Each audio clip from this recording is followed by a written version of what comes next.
경주버스의 김정득 기자 만나보죠. 안녕하세요. 예, 안녕하십니까. 네, 경주시가 추석을 앞두고 종합 대책을 시행한다고요? 예, 그렇습니다. 오늘 경시 추석 종합 대책 발표를 했는데요.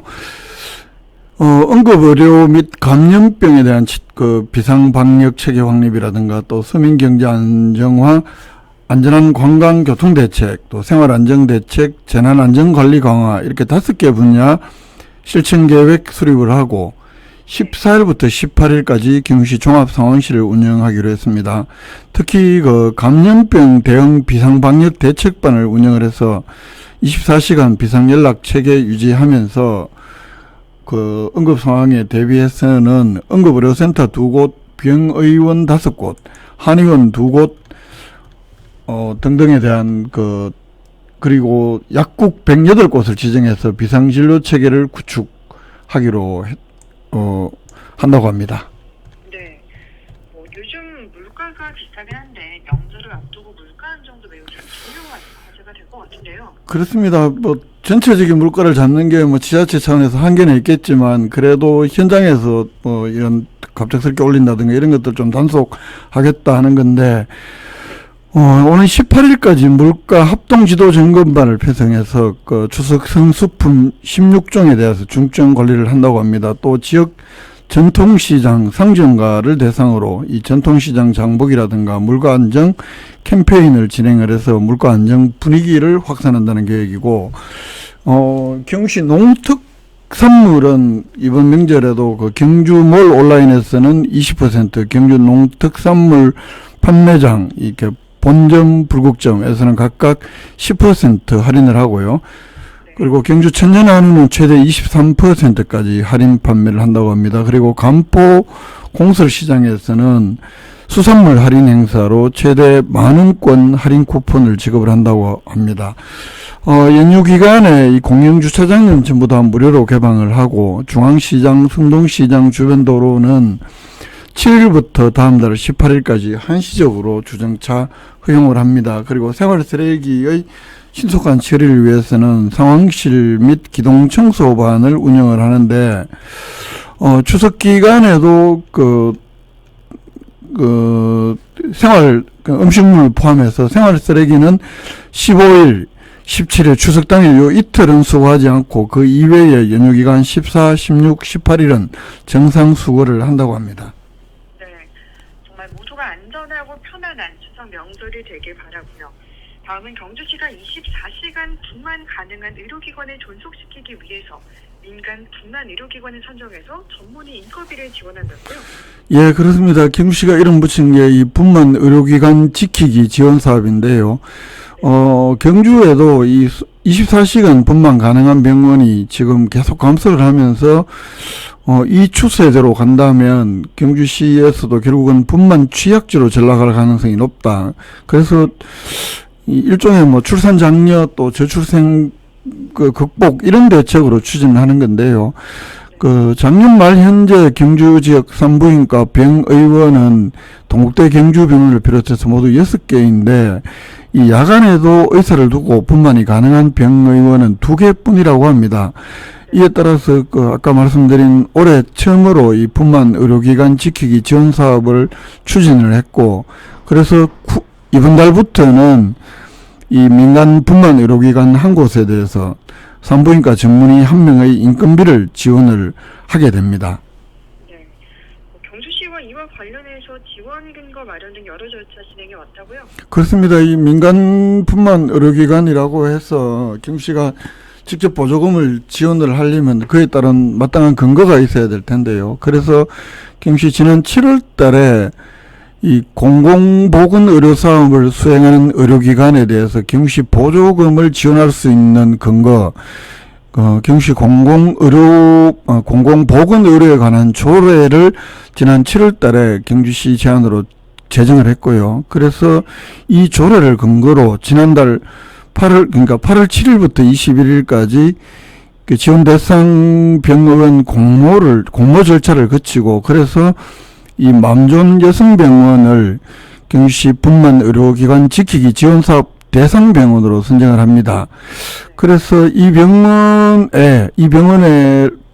대상으로 이번 달부터 별도의 계약 해지 때까지 이 병원 산부인과 전문의 한 명의 인건비로 매월 1250만 원씩, 그렇게 되면 12달이면 1억 5천만 원이 되는데요. 연간 1억 5천만 원을 경주시 예산으로 지원을 한다고 합니다. 보조금을 받는 민간 의료기관이 그럼 지켜야 할 것도 있지 않습니까? 그렇습니다. 이 대신에 해당 병원은 24시간 분만할 수 있는 운영 및 진료 체계를 유지를 해야 합니다. 분만 수술실 운영이라든가 진료 체계 유지, 또 상급 의료기관 및 119와 24시간 연락망 구축 등 24시간 분만이 가능한 운영 체계를 구축도 하고 유지도 해야 됩니다. 야간은 물론이고 토요일, 일요일, 공휴일에도 분만 시스템을 유지해야 하고, 또 외래 산부인과 운영, 입원 서비스 제공, 응급 상황에 대비한 혈액 유지 관리, 산전 및 산후 관리 등등 경주시가 제시하는 이 조건들을 이행을 해야 이게 유지가 되고 또 이 지원이 가능합니다. 경주시 통계를 보니까요, 작년 1년 동안 경주시 출생아는 1,004명입니다. 그리고 이번에 분만 의료기관 지키기 지원 대상으로 선정된 이 병원에서 출생한 아이는 약 절반가량 되는 446명인 것으로 집계가 됐습니다. 네, 그렇군요. 다음 소식은 경주시가 농림축산식품부 주관 청년 농촌 보금자리 조성서 공모사업에 선정되기 위해서 지금 행정 절차를 진행 중인데, 이에 대해서 억지 춘향층 무례란 공모라는 부정적인 시각과 또 주어진 환경이 최선이라는 이런 상반된 평가가 나오고 있다고요? 예, 그렇습니다. 간단하게 먼저 좀 청년 농촌 보금자리 사업에 대한 설명이 좀 필요할 것 같은데요. 이 귀농하거나 귀촌하는 주민 가운데 40살 미만 청년층을 대상으로 주거, 보육, 이런 부담들을 완화하기 위해서 이 농림축산식품부가 추진하는 정부 추진 사업입니다.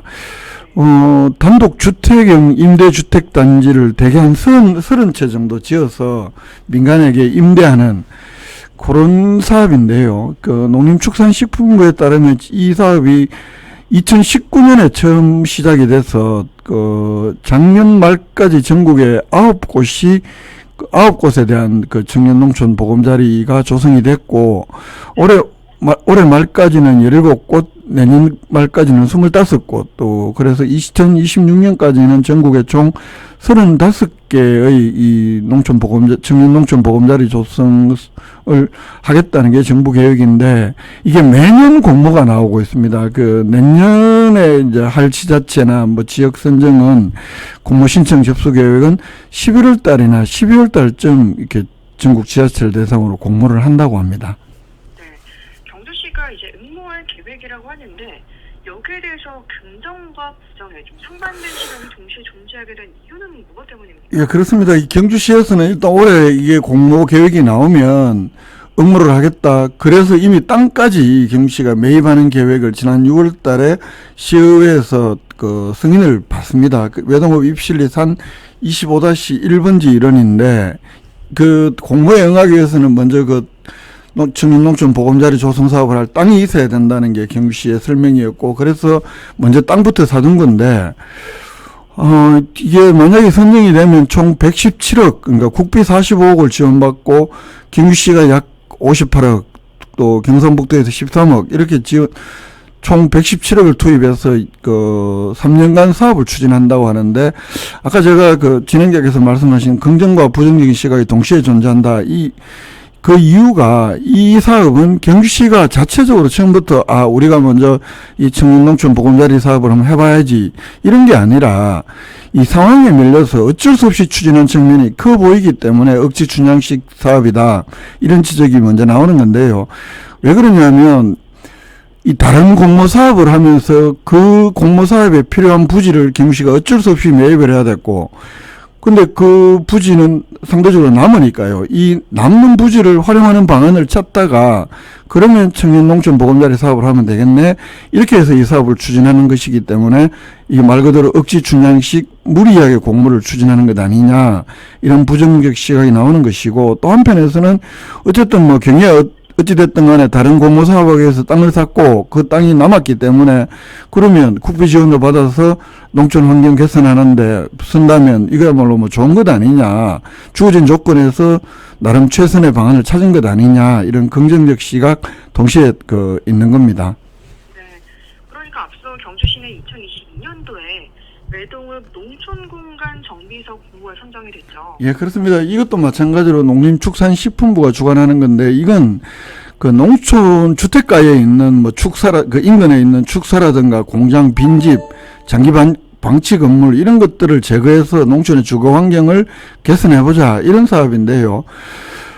이게 경주시에서는 지난 2002년에 이번에 그 청년 농촌 보금자리 조성하는 이 사업 바로 이 부지인데 여기에 외동읍 입실에 산 25-1번지에 있는 이 한 레미콘 공장 부지를 매입을 합니다. 그 자리에 시민 참여형 텃밭도 조성을 하고 농촌 체험을 배울 수 있는 센터도 짓겠다. 이런 계획안 제출했고, 그해 9월 달에 이 경주시가 이 공모에 선정이 되는데, 이것도 경주시 예산이 무려 68억이나 들어가고, 또 도비가 53억, 그렇게 해서 총 한 130억 가량 투입되는 사업인데, 얼핏 보면 경주시가 레미콘 공장을 그 땅을 매입을 하고 철거를 해서 이 지역 정주 여건을 좋게 하는 좋은 사업으로 보일 수도 있지만 이 속을 들여다보면 한마디로 경주시 행정의 난맥상이 그대로 고스란히 보입니다. 이 레미콘 공장 철거를 할 수밖에 없게 된 것은 경주시가 바로 이 레미콘 공장 바로 뒤편에 2018년에 약 800세대의 대규모 아파트 신축을 경주시가 허가를 했기 때문에 그렇습니다. 그 이후에 또 540세대가량의 또 다른 아파트 신축도 경주시가 허가를 하는데요. 결국은 아파트 입주민들이 그 레미콘 공장 뒤에 있는 아파트에 들어와 보니까 먼지도 나고 시끄럽다 이러면서 민원을 제기를 하니까 경주시는 막대한 예산을 들여서 이 외동 농촌 공간 정비 사업이라는 이름으로 이 민원 회계를 시도하게 되는 겁니다. 그 아파트 신축 허가 과정에서 애당초 신중을 기했더라면 하지 않아도 될 사업을 경주시가 시행정이 신중하지 못했기 때문에 결과적으로 막대한 예산 부담을 떠안게 되는 꼴에 이런 것 아니냐 이런 지적이 나오는 겁니다. 네, 그러니까 결국 이 청년 농촌 보금자리 사업을 하게 된 게 레미콘 공장을 매입하기 위해 진행한 농촌 공간 정비 사업에서 파생되는 거네요. 그렇습니다. 주민들의 민원이 있으니까 경주시는 레미콘 공장 철거를 이 농촌 정비 공간 사업이라는 이름으로 추진을 하게 되고 그 과정에서 공장 땅을 사려고 하니까 우리 땅 이거 팔면 어차피 나머지 땅 못 사게 되니까 경주시가 모두 사달라. 이렇게 하면서 경주시가 그 땅을 사기로 나머지 땅도 사주기로 약속을 했던 겁니다. 이렇기 때문에 이번에 어쩔 수 없이 그 남는 땅으로 이 청년 농촌 보금자리 사업을 추진을 하게 되는 건데 이렇기 때문에 시의회에서도 이거 만약에 땅 사놨다가 공모에 떨어지면 어떻게 할 거냐 뭐 이런 그리고 이것도 처음에는 고령자 복지주택이라는 LH가 주관한 이 사업을 추진했고 됐다가 또 LH가 그 직원들의 그 부동산 투기라든가 이런 것 몇 년 전에 나오면서 이 사업이 얼그러졌고 그렇게 되면서 국유지책으로 이 외동읍 청년 농촌 보금자리 사업을 추진을 하게 되는 건데 그렇기 때문에 시행정에 대한 난맥상 그리고 땅을 사놓고 만약에 공모에 안 됐을 때 어떻게 활용할 것이냐 뭐 여러 가지 이렇게 그 지적이 나오는 건데 경주시에서는 땅을 사놓으면 무엇이든 간에 공익적으로 활용할 수 있다 이런 입장을 보이고 있습니다. 네, 그래서 찬반 논란이 있네요. 네, 그렇습니다. 한 주간의 경주 소식 살펴봤습니다. 김종택 기자였습니다. 고맙습니다. 예, 고맙습니다. 수고하셨습니다.